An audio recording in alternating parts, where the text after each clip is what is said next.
சங்கீதம் 2. இதன் வரலாற்று பின்னணி மற்றும் முக்கிய செய்திகள் என்ன? சங்கீதம் 2 என்பது ஒரு ராஜரீக சங்கீதம். உலக அதிகாரங்கள் தேவனுக்கு எதிராக கிளர்ச்சி செய்தாலும் தேவன் அபிஷேகம் பண்ணிய ராஜாவே இறுதியில் வெற்றி பெறுவார் என்பதை இது ஆணித்தரமாக அறிவிக்கிறது. இதன் ஆசிரியர் பெயர் சங்கீத புத்தகத்தில் குறிப்பிடப்படவில்லை. இருப்பினும் புதிய ஏற்பாட்டில் அப்போஸ்தலர்கள் இந்த பாடலை தாவீது ராஜா எழுதினார் என்று அப்போஸ்தலர் 4:25-26 வரை மூலமாக உறுதிப்படுத்துகிறார்கள். இது தலைப்பு இல்லாத சங்கீதம், ஆனால் இது சங்கீதம் ஒன்றுடன் இணைந்த ஒரு அறிமுகப் பாடலாக கருதப்படுகிறது. சங்கீதம் 1 தனிமனித நீதியைப் பற்றியது. சங்கீதம் 2 தேசங்களின் நீதியைப் பற்றியது. யூதர்கள் இன்றும் இதை ஒரு மேசியானிய சங்கீதமாக பார்க்கிறார்கள். புறஜாதி அரசுகள் இஸ்ரவேலை எதிர்க்கும் போதெல்லாம் வரப்போகும் மேசியா அவர்களை வீழ்த்துவார் என்ற நம்பிக்கையில் இப்பாடலை வாசிக்கிறார்கள். குறிப்பாக ஒரு ராஜா அரியணை ஏறும் தருணங்களில் எல்லாம் இப்பாடல் பாடப்படுவது வழக்கம். தாவீது இஸ்ரவேலின் ராஜாவாக பொறுப்பேற்றபோது அவரை சுற்றியிருந்த பிற நாட்டு மன்னர்கள் பெலிஸ்தியர், மோவாபியர் ஆகியோர் அவருக்கு கீழ்ப்பணிய மறுத்து கலகம் செய்தனர். தாவீது எருசலேமை பிடித்த பிறகு சீயோன் மலையை தன் கோட்டையாக மாற்றினார். அப்போது புறஜாதி அரசர்கள் ஒன்று கூடி ஆலோசித்து இஸ்ரவேலின் ஆளுகையை முறிக்கத் திட்டமிட்டனர். 2 சாமுவேல் 5:17-25 வரை.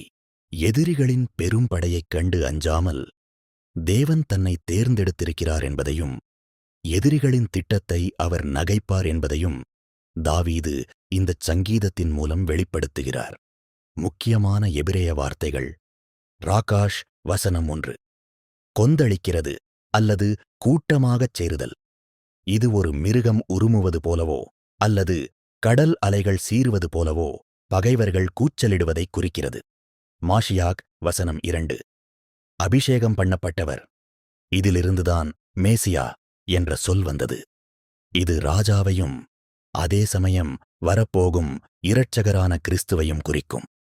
நாஷாக் வசனம் 12. முத்தமிடுங்கள். இது அன்பினால் கொடுக்கும் முத்தம் அல்ல. ஒரு குடிமகன் தன் ராஜாவுக்குக் கொடுக்கும் கீழ்ப்படிதல் மற்றும் மரியாதையை குறிக்கும் முத்தம். அடுத்து மிக முக்கியமான செய்திகள். பூமிக்குரிய அரசர்கள் திட்டம் தீட்டும்போது பரலோகத்தில் இருக்கிறவர் அவர்களை பார்த்து நகைக்கிறார். வசனம் 4. கர்த்தர் தமது பரிசுத்த பர்வதமாகிய சீயோனில் தமது ராஜாவை கிறிஸ்துவை ஏற்கனவே ஏற்படுத்திவிட்டார். வசனம் 6. நீர் என்னுடைய குமாரன், இன்று நான் உம்மை ஜெனிப்பித்தேன் என்று தேவன் மேசியாவை பற்றி அறிவிக்கிறார். வசனம் 7. கீழ்ப்படிய மறுக்கும் நாடுகள் இரும்பு கோலால் நொறுக்கப்படும். எனவே அரசர்கள் ஞானமடைய வேண்டும். வசனம் 9-10 வரை.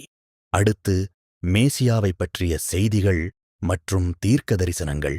இது ஒரு மிக முக்கியமான மேசியானிய தீர்க்க தரிசன சங்கீதம். புதிய ஏற்பாட்டில் இது பலமுறை மேற்கோள் காட்டப்பட்டுள்ளது. வசனம் 7 உள்ள இன்று நான் உம்மை ஜெனிப்பித்தேன் என்பது கிறிஸ்துவின் உயிர்த்தெழுதலை குறிக்கிறது என்று பவுல் விளக்குகிறார். அப்போஸ்தலர் 13:32. இயேசு கிறிஸ்து உலக நாடுகள் அனைத்தையும் ஆளப்போகிறார் என்பதற்கு இதுவே அடிப்படை வசனம். அவரை, குமாரனை நம்புகிற யாவரும் பாக்கியவான்கள். வசனம் 12 என்பது கிறிஸ்துவை ஏற்றுக்கொள்கிறவர்களுக்கு கிடைக்கும் ஆசீர்வாதத்தை குறிக்கிறது. சுருக்கமாக சங்கீதம் 2 உலகமே திரண்டு எதிர்த்தாலும் தேவகுமாரனாகிய கிறிஸ்துவே முடிவில் வெற்றிவேந்தனாக அரசாழ்வார் என்று சொல்கிறது. ஆமென்.